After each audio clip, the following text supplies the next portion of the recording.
Nos da mucho gusto saludar a Fernando Zárate, el expresidente de la mesa directiva de la Asamblea Legislativa de la Ciudad de México. Diputado, muy buenos días antes que nada.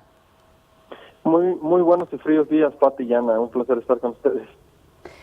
Fernando, pues ya sin escollos para asumir de plano esta mesa directiva, antes que otra cosa.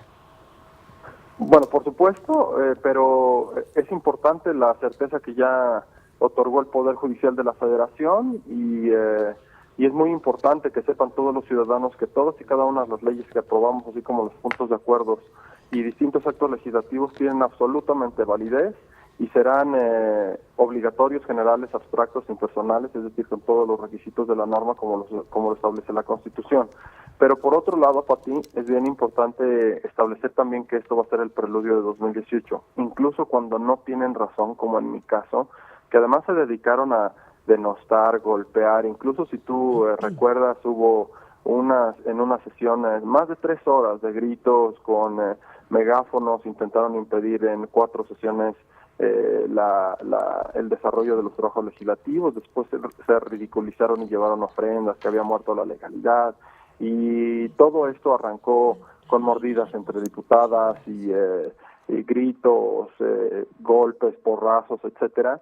Básicamente es el preludio de lo que ocurrirá en 2018, porque sin tener razón, sin tener absolutamente ningún argumento, el partido Morena va a querer llevar todo a la calle, sin razón, sin sentido, y eso, bueno, pues hay que ser muy maduros para entender que están en su derecho de cualquier estrategia, pero que en realidad pues carecen de idea, carecen de formación, carecen de análisis de las leyes y que intentarán politizar en la calle todas las leyes que se hacen en beneficio de los ciudadanos.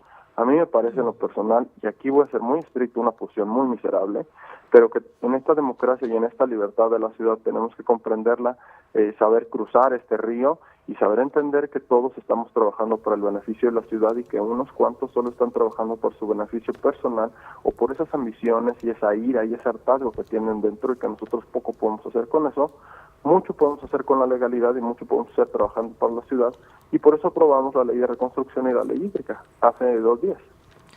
Diputado, muy buenos días, le saludo con mucho gusto y bueno, ya después de que pues se arregló este problema de que hay legitimidad en pues las acciones de la mesa directiva, cuéntenos un poco de la aprobación de la ley de reconstrucción de la Ciudad de México. Ana, un placer estar contigo. Mira, la ley de reconstrucción consiste en lo siguiente, que también hay varias versiones, yo no sé si ustedes los han escuchado, que se deja a los damnificados en un estado de indefensión, que no se atiende a todos. Es absolutamente falso. En realidad, estas versiones corren a partir de rumores o nuevamente que quieren llevar a la calle un tema que no tienen argumentos y que en realidad se está trabajando por la sociedad. Yo dividiría lo siguiente en la ley de reconstrucción. Hay damnificados que hay que atender de manera inmediata, de manera pronta, garantizarles el financiamiento y sobre todo la certeza y seguridad jurídica de la propiedad en términos del artículo 27 constitucional, y es uno de los factores más importantes para el desarrollo de la población, y muchos de ellos ahí radica todo su patrimonio, todo lo que han hecho en su vida. Y por otro lado necesitamos atender el tema de la reactivación económica de la ciudad. ¿Qué hemos hecho? Bueno, pues hemos dividido apoyos en distintos niveles y de distintas formas y con distintas medidas para todos los sectores de la población. Por ejemplo, como ustedes saben, la ciudad es un gran mosaico, no es lo mismo Xochimilco que Álvaro Obregón, que Cuauhtémoc, que Benito Juárez, las colonias, pueblos originarios, etcétera, son muy distintos. Por ejemplo, no es lo mismo la propiedad social, que son ejidos y comuneros que todavía se dedican a la agricultura y que con mucha aportación para la Ciudad de México y para los alimentos de la Ciudad de México lo hacen, pero no es lo mismo eso que un departamento de 12, 13, 14 o 15 millones de pesos en la Benito Juárez, que existen y que algunos sí se cayeron. Entonces, estamos modificando los apoyos. Un tipo de apoyo que viene a través del gobierno federal es para los ejidos y los comuneros y las zonas rurales, como nosotros le llamamos la propiedad social.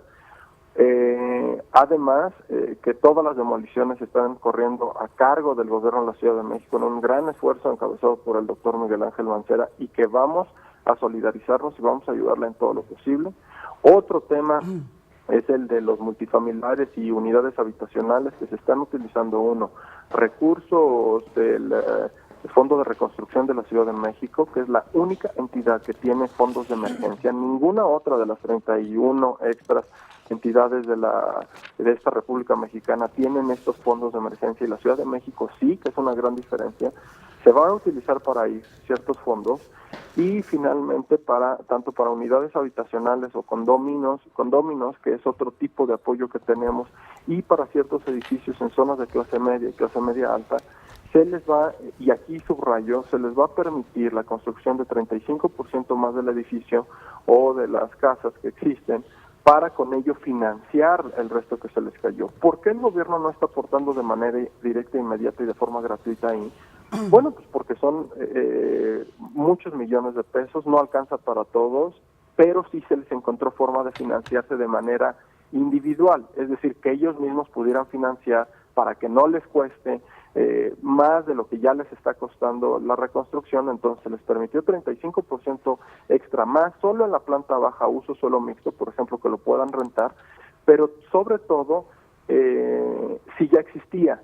Entonces, con esto estamos generando en todos los sectores de la población una capacidad de reconstrucción, y aquí quiero poner un poco atención. En todas estas construcciones, lo que va a requerirse es la aprobación del 51% de los vecinos, es decir, si uno vive en un multifamiliar, o vive en una unidad habitacional, o en una propiedad en condominio, sin la aprobación y sin la voluntad de los vecinos no va a existir este apoyo. Es decir, que se deja en las manos de los vecinos la decisión final de cómo quieren también la reconstrucción, generándoles un principio que es el apoyo del gobierno o distintos esquemas de financiamiento, sí y solo si ellos lo quieren y lo deciden. Entonces, se les regresa la facultad y la libertad de expresar su voluntad hacia donde tengan que ir. El financiamiento está asegurado, el gobierno federal también, los convenios, el programa a través el director de reconstrucción, todo un comité que existe. Entonces va a ser una ley bastante completa, va a ser una ley que nos tardamos mucho en conciliar con 7 partidos políticos, y que el partido Morena decidió quedarse fuera como estrategia, y ahora lo que está haciendo es intentando boicotear la ley. Pues que me parece, no quisiera repetirlo, pero me parece muy miserable con la gente, y sobre todo dándole la espalda a quienes votaron por ellos, porque en realidad los quieren ver discutiendo y nosotros los necesitamos incidiendo, no los necesitamos pues victimizándose o trivializando derechos. Diputado, sí me gustaría insistirte sobre este asunto de la ley de reconstrucción, porque tengo gente conocida que perdió sus inmuebles, por ejemplo, en el edificio Escocia de la Colonia del Valle, como mencionas, gente de clase media alta que se vio afectada en su patrimonio y aún no han recibido los apoyos correspondientes. Es decir, de acuerdo con esta ley de reconstrucción que ustedes aprobaron en la Asamblea, se garantiza que todas las personas, independientemente de su situación económica, van a recibir el apoyo de las autoridades de la capital del país. En dos vertientes, Pati, y es importantísima el enunciado que acabas de hacer. Uno, todos los que sufrieron, digamos, consecuencias en virtud del sismo y se quedaron sin hogar, sin casa, sin habitación, están recibiendo cuando menos 3,000 pesos al mes por familia o por persona, para poder satisfacer temporalmente pues las cuestiones de techo, ¿no? O de casa. Sí. Hoy el gobierno de la ciudad ya entregó más de 70 millones de pesos en cuestiones de renta, y tenemos otro fondo todavía ampliado por 200 millones de pesos más si es necesario que se utilice. Esto es lo inmediato. Ahora, hacia mediano y largo plazo, a partir de la emisión de la ley, vamos a poder tener los instrumentos para que reconstruyan sus casas. ¿Qué significa? O habitaciones o departamentos. Sí. ¿Qué significa esto? Que sí se les va a apoyar en distintas medidas, y que todos los sectores de la población van a contar con apoyo gubernamental y con apoyo de financiamiento, ya sea de manera directa del gobierno, es decir, en dinero. Se están empezando a entregar cheques de 90 y 120 mil, dependiendo el ingreso que se tenga y dependiendo el contexto y dependiendo también el costo de la propiedad.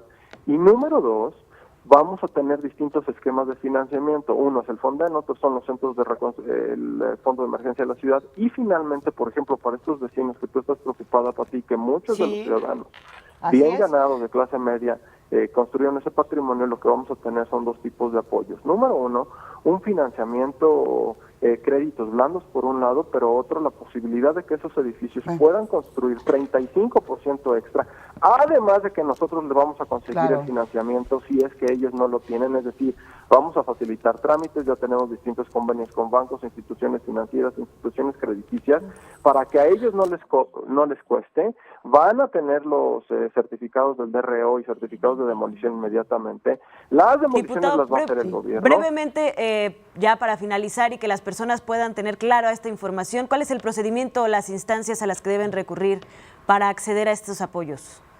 Muy brevemente.